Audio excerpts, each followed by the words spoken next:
SpaceX's predawn launch, bolstering the Starlink constellation.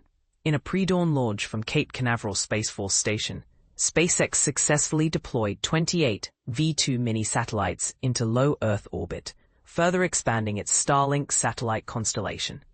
This launch, which occurred on Thursday morning, marks the 130th Falcon 9 mission of the year and the 91st launch in support of SpaceX's Constellation in 2025. With a 95% chance of good weather conditions and minimal risk of cumulus cloud interference, the 45th Weather Squadron provided a favorable forecast for the mission.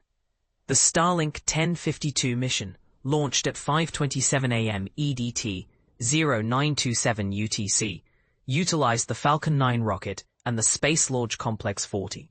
This launch follows a previous mission for the Space Development Agency, SDA, in California, showcasing SpaceX's versatility in supporting various space agencies. The company's drone ship, Just Read the Instructions, successfully recovered the booster, marking its 138th landing and the 519th booster landing overall.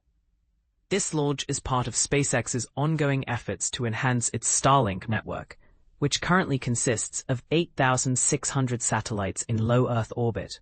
The V2 mini-satellites, designed for efficient and cost-effective satellite deployment, contribute to SpaceX's goal of providing global internet coverage. As SpaceX continues to innovate and expand its satellite constellation, the company remains at the forefront of space exploration and satellite technology,